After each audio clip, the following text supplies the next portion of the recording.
Okay, welcome to part 4. This is another image of plate 35. There's several, they're all very similar.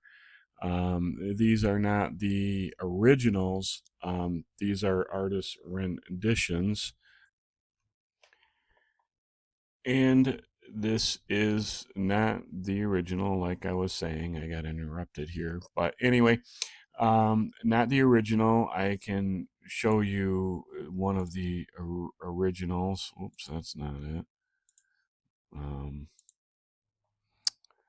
Let me see if I can, right here. Okay, this is the original image out of the actual book. It's pretty much exact by my examination. I have several more pictures like this. The only difference is it shows a little bit of gold down here on the feet, which it does not do right here. Um, and it seems to be a little bit brighter gold over here. Not This is more of a yellow, it's more of a gold. This is more of a gold. We see more of a gold over here. But anyways, I just wanted to let you know that this is not the original uh, right here that we're looking at. I'm just using this for references uh, um, because we don't have a really good shot of the original, but there were artists that did the um, renditions of this image. Now, the images in the Lost Book of Nostradamus are copiers from earlier versions that go back hundreds and hundreds of years. There's 4 or 5 uh, books or manuscripts that have been discovered now that display approximately the same 80 images. However, when it comes to plate 35, this image here specifically, this one seems to stand out, seems to be specifically different than a lot of the other images. A lot of the images didn't really change when Nostradamus or perhaps his son Caesar Nostradamus had drawn or redrawn these images from earlier text. So I just want everybody to know that this is not the original that we're viewing right now, but it is almost an exact copy, I would say, and it serves the purpose. So, anyways, now that we're uh, done with that, um, getting back to this central character here, the one who's marking time or telling time, I guess you could say, the one who reveals by brushing away. I see this guy very much as someone who sees, even though his eyes are closed, he very much has the world on his mind. He sees the world all the time, and it is a burden to him. And in fact, these gentlemen are kind of jamming the wheel down upon his head, causing him some stress, perhaps even the red representing inflammation in his body from the stress. Um, because there's many aspects to this play, many layers deep, and which I'll slowly get into. But right now, we're on the uh, Zelensky versus Kadyrov, right? The two proxies, right? Russia on this side, the United States on this side. So, what's curious on this side, of course, he's holding the serpent and he's also wearing the yellow cross. This is known as the yellow cross of shame. In some references, this could be, uh, you know, serpent Christ, maybe a reference to the Antichrist or the one who starts World War III, perhaps. Um, just a speculation right now, but the more curious thing to me was we see the plumed serpent. And of course, the plumed serpent is from Mesoamerica, and as we know, the plume serpent was also known as Quetzalcoatl, and some of these other South American uh, heroes, I guess you could say. But why would Nostradamus or Caesar Nostradamus put this in the image, this plumed serpent? Well, plumed serpent is another name for uh, America, right? America meant land of the plumed serpent. Well, where was the land of the plumed serpent? It is America today. In fact, this is where America got its name from, was the plumed serpent, or land of the plumed serpent, America, which became America. And so he is definitely stating here that we have the side of America. This snake turns into the "Don't Tread on Me" snake.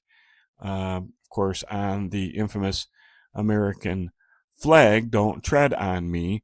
And of course, he's fighting for freedom and all of that. And of course, Zelensky is an Aquarius, born on January 25th. So he's in the Aquarius pose here, even um, in the image, which is quite curious. So, and also the green here, you in the finger on the trigger, it almost looks like a javelin, right? This is how the whole war kind of got started. Was Trump ended up giving Ukraine 400 javelins before he left office, and when Biden got in, it just kind of went to hell from there on out, and Russians started stacking troops on the border, and eventually crossed the border and just wanted a short-lived thing to say, hey, we're not going to tolerate NATO and or the West starting to slowly take over all of our old territories and butt up next to our border, which was something that they had agreed to after the wall fell and all of that. And we said, we wouldn't inch a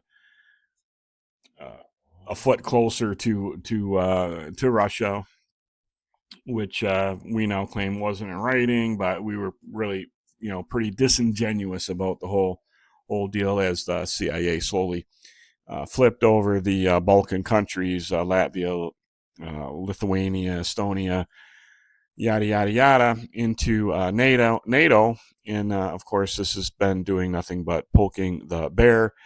And of course, it doesn't help when we help finance and run the Orange Revolution in Ukraine, which eventually led to Zelensky coming into power. But more than that, we installed 13 CIA bases in Ukraine, and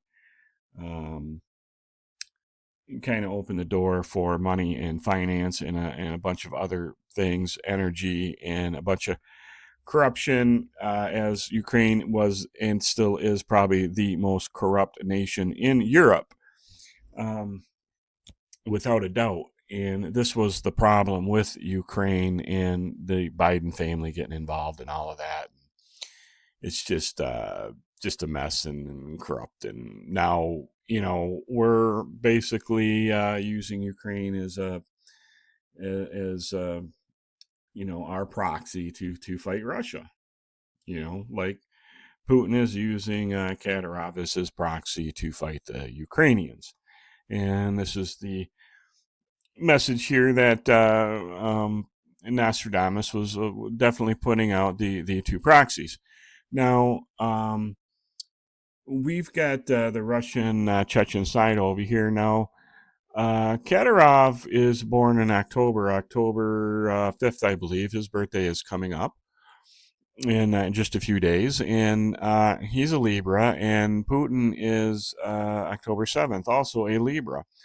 So Putin's always talked about balance, or there should be a balance between the East and the West, and how you guys are infringing on the East. The West needs to back off, yada, yada, yada. We need this balance. So what we essentially see here is uh, Russia, Putin, whatever, here pulling on the lion's tail, which would force the wheel this way, in this direction. Okay? So we kind of see if you look at this as like a scale, if we see this as a scale here, so I'll just kind of draw out, it kind of, not, need a different color here, people. All right. So anyways, we see sort of a scale here, and obviously Putin's trying to balance his Libra scale by bringing the world into balance. He feels between the East and the West, and feels that NATO is using Ukraine as a proxy also to unbalance his scale. And also, we see this wheel needs to turn this way. And what we see up here is a house on a hill. So when we say house on the hill, naturally you think Capitol Hill. And we see this UFO type craft with the what looks like hand of God technology coming down, and is on the axle, pulling the wheel this way, right? And so Putin, Kadyrov are unable to pull this down and make the wheel turn and rebalance the world.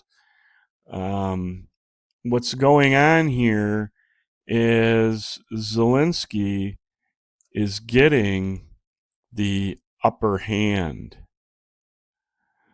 right? That's what Nostradamus is telling us. The upper hand. That's why Putin can't balance his Libra scale right now, because Zelensky is getting the upper hand.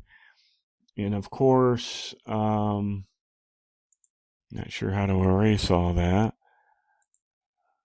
Let me,